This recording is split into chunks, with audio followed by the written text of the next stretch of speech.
This morning, the Trump administration killed a dream. Let's watch. The program known as Daca that was effectuated under the Obama administration is being rescinded. The executive branch, through Daca, deliberately sought to achieve what the legislative branch specifically refused to authorize on multiple occasions.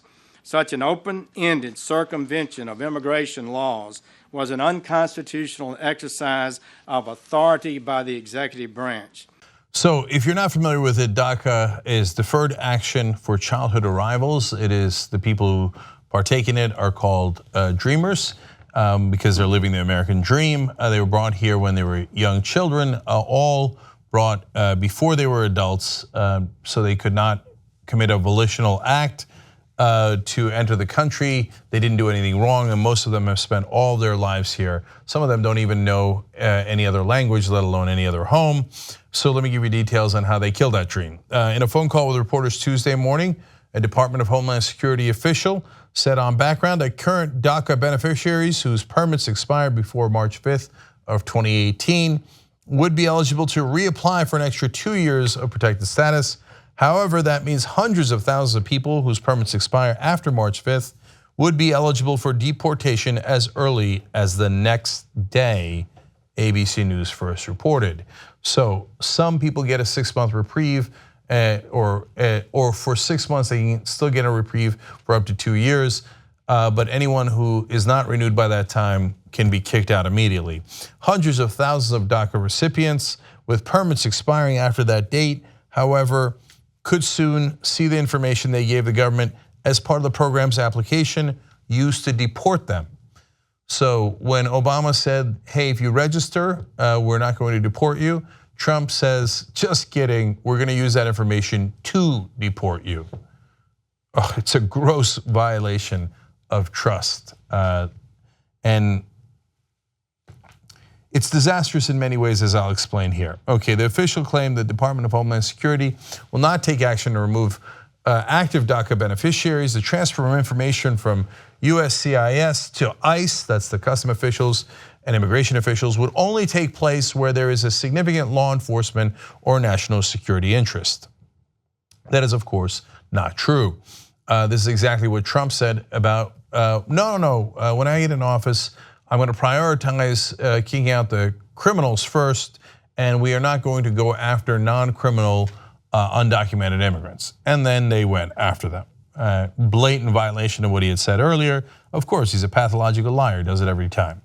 And as Talking Points memo explains here, and the acting director of Immigration and Customs Enforcement, Thomas Homan, said in late July that deportations of non-criminal documented immigrants had in fact gone from 0 to 100 under Trump's watch.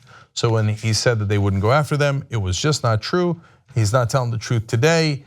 So if you were part of the protection of DACA, you unfortunately, a big group of you will no longer have that protection at all.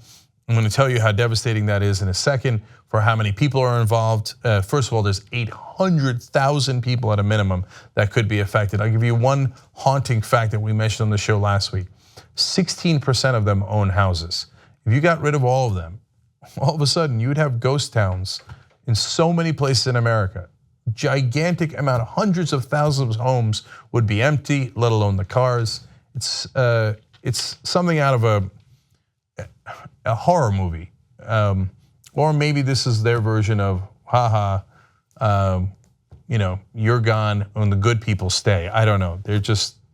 They're horrible people. Okay, Jeff Sessions said, ending the previous administration's disrespect for the legislative process is an important first step. Now, what they're referring to is, hey, Obama did an executive order on DACA.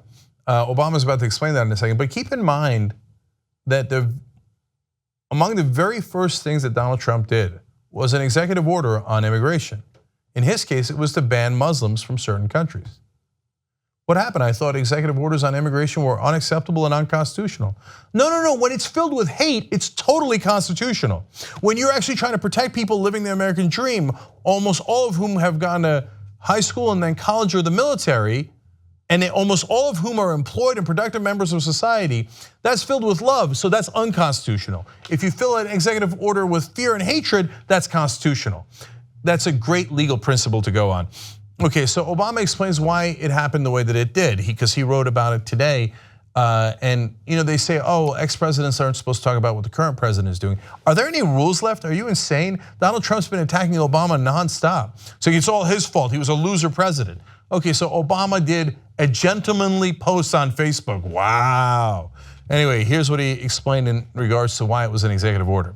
He said, and for years while I was president, I asked Congress to send me such a bill, referring to a bill that would actually codify Daca. He said that bill never came, and because it made no sense to expel talented, driven, patriotic young people from the only country they know solely because of the actions of their parents, my administration acted to lift the shadow of deportation from these young people so that they could continue to contribute to our communities and our country.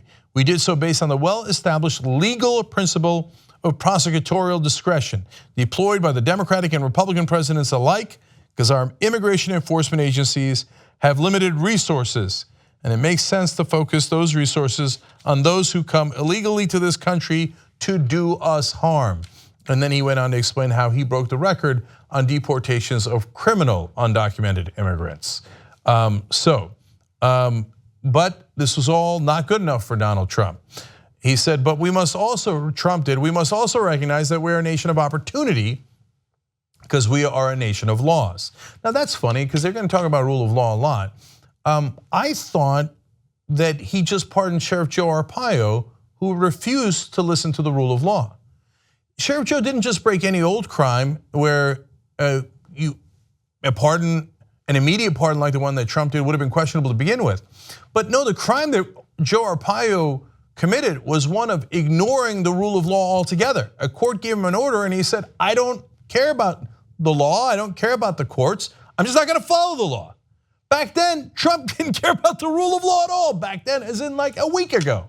Now, and that guy's, of course, went after one of his original crime, Arpaio's, was that he would illegally detain Latinos when it was not his jurisdiction, and he was targeting not criminals on probable cause, but just Latinos. So if you hate Latinos and you're racist, then we don't need the rule of law. But if you like Latinos or immigrants and you find productive members of society who are Latino, who cares? Kick them out. All of a sudden we care about the rule of law. Gigantic hypocrites. Trump said there can be no path to principled immigration reform if the executive branch is able to rewrite or nullify federal laws at will. Like your executive order on the Muslim ban, like you're rewriting the law on Sheriff Joe Arpaio. But when it comes to racism and bigotry, you love it. And you hate the rule of law and don't care about the law at all, just at least have the decency to admit it. Of course he won't. Now we go to Huckabee Sanders, who is going to be shilling for this law and again, for this action and speaking once again unbearably about the rule of law. Watch. There's a lot of people that I've seen attacking the president for not showing the level of compassion that they feel like he should. It's not cold-hearted for the president to uphold the law. We are a nation of law and order. And the day that we start to ignore the fact that we are that, then we throw away everything that gives these people a reason to want to come to our country. If we stop becoming the country that we were envisioned to be, then we throw away what makes us special, which makes America unique. This president's not willing to do that. The previous administration was, this one isn't. But we want to have real solutions. We want to have laws that address these problems, but it's Congress's job to legislate, not the president's. Well, somebody, for Christ's sake, ask her about Joe Arpaio. It just happened. She's like, wow, man, no, they wouldn't even want to come to this country. If, for example, a court gave an order and then the president decided he was a dictator and ripped it up and said, no, as long as you hate Latinos, you don't have to follow the court order at all. You don't have to follow the law at all. The law doesn't mean anything. As long as you hate Latinos. Somebody ask her the goddamn question. They don't care about the rule of law at all. How about the law that says the president cannot get enriched by foreign governments? while he's in office. Trump is getting enriched today through his hotels, through his properties, through the gifts that he's getting. How about that law? Oh, no, but the president would like to get rich, so he doesn't care about that law. How about the law about obstruction of justice where you can't fire someone investigating you? No. The laws don't apply to the king. You see, this is such a great country because we have a dictator like Donald Trump, and that's why people are coming here. Somebody just asked for the goddamn questions. All right, now we're gonna hear from Chris Kobach. Now, Chris Kobach is not part of the federal government. He's a podunk Secretary of State in a loser state like Kansas. I don't mean overall. I mean, it's because it's run by loser Republicans like Sam Brownback, who bankrupted the state and then ran away, okay? Kobach is still there, so why the hell is this loser on national television? Because he's the one that helped craft this law, because he's one of the most anti-immigrant people in the country. You need someone to hate Latinos, you call Chris Kobach. So Chris Kobach is on TV now defending this law. Let's watch. Angel Romero, he was brought here illegally when he was 2 years old, and I want you to listen to what he has to say here. I basically got the message that my country doesn't want me here. It's trying to get rid of me, and it was very confusing. If you could talk to somebody like him or to somebody like Jesus Contreras, who is a paramedic working in Houston, who is here under the Daca program, he's a dreamer. What is your message individually to him? A couple of things. One is that he's gotten a great gift from the American taxpayer. He's gotten the best free public education in the Western Hemisphere. And he should be grateful because we, the taxpayers, have paid for that. And we're saying, look, if you want to be part of the American country, then do it legally. Go to the home country. But your parents who brought you in illegally could go with you. They're also paying taxes when they're here as dreamers. Right. So they're not relying on the American taxpayer. They're relying on themselves as well, right? Well, no, that's not correct. The vast majority do not pay enough in taxes to compensate for the benefits that they are receiving from the government. So they're net takers from the system. God, man, they hate these folks. All right, let me give you the actual facts. Let's go to graphics 53A through 54. The New American Economy, a coalition of business leaders and mayors who support immigration reforms that will help create jobs for Americans today, or at least as they explain it, estimated the DACA-eligible population earns almost $19.9 billion in total income annually, contributes more than $1.4 billion to federal taxes, more than $1.6 billion to state and local taxes, and represents almost $16.8 billion in spending power, which could all disappear overnight if DACA is ended and these people are actually deported. Now, here's one more fact for you guys. Reversing the Deferred Action for Childhood Arrivals program could cost the economy $215 billion in lost GDP and cost the federal government $60 billion in lost revenue over 10 years. And that is according to the libertarian think tank, the Cato Institute. That is not necessarily in favor of immigration at all, certainly not undocumented immigrants. But that right-wing think tank says, well, I mean, if you're gonna be honest, that is their contribution to the economy, and it is significant. That does not take into effect that a lot of these guys are very well educated. By definition, if they're part of DACA, if they're dreamers, they have to either go to college or join the military. And if they're that well educated, what Cato Institute explains is that they're still relatively young. Their earning power will only increase. The amount of taxes they pay going forward will only increase. And remember, if you're undocumented, a lot of times you pay in for the payroll tax, but never get Social Security or Medicare because you're not documented. So let alone the sales tax, they also pay the payroll tax, but Chris Kobach doesn't want you to know any of that. It's not that he's worried about the economy. If he was worried about the economy, he wouldn't have helped Sam Brownback destroy Kansas' economy. It's not about the economy, it's about hate, it's about race, it's about fear. That's what Kobach and Trump feed on. So let's do one more from Kobach here. How does this consistent then, ending DACA with the president's promise to take care of dreamers, that these dreamers should rest easy? How does that square? Well, I'm not sure what the president meant when he said rest easy, and who knows, but the point is he probably meant they should rest easy. On this. Yeah, who cares? That's the only thing that's slightly honest that Kobach's ever said. The president's a liar anyway. Who cares what he said earlier? He was messing with you. You're an idiot for believing him. His name is Donald Trump. When's the last time he ever said anything that he meant? Who cares what he meant? We're against Latinos. Get it through your head. Here's a Republican congressman, Carlos Curbelo, who goes on right afterwards, and he nails what this is actually about. I had the Secretary of State of Kansas on this show, Chris Kobach, who said that dreamers should go back to their home countries and, quote, get in line. I'd like your reaction to that. It's regrettable that some fringe elements in our politics have a sick obsession with scapegoating immigrants for blaming them for all of our economic struggles in this country. So that's a Republican congressman saying that, not a Democratic congressman, but it unfortunately is not a fringe element. It's the president of the United States of America. That's the sick element that has taken over the Republican Party. And don't pretend he's not one of you. You had 17 choices, and the Republican voters said, forget Jeb Bush and Marco Rubio and all these other senators and former governors, all these establishment folks. No, I want that monster named Donald Trump.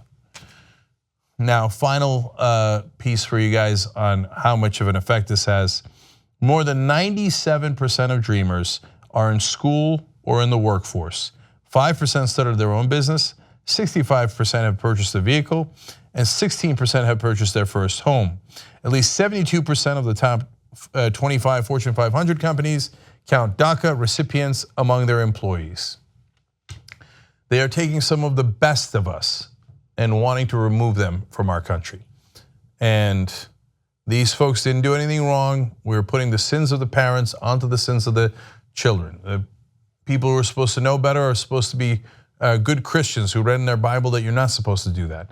Instead, of course, all over social media, there are right-wing evangelical pastors going around saying, congratulations, huzzah. And so why do they do that? Because they don't view Latinos as part of us. And of course, this doesn't affect just Latinos, but that's their worldview. And it doesn't matter if you're from a different country, you're a foreigner, we don't want you. What happened? I thought you were only going to go after the criminals. We were just lying. We were just lying. We don't like them. Our voters don't like them. We're going to target them and eliminate them. So, and by the way, one last thing for you guys. They have a new bill that Tom Cotton is introducing and that Donald Trump has supported. He supported it earlier this month. And what does it do? It not only goes after the dreamers, it not only goes after undocumented immigrants, it also goes after legal immigrants. So when they said, oh, it's about the rule of law, they never meant it. You're just not in their definition of us. Us is what Steve Bannon calls culturally American. In other words, white people. And if you're not part of that, they're gonna come after you no matter what. Support independent media. Come join us at the Young Turks. TYTnetwork.com/join.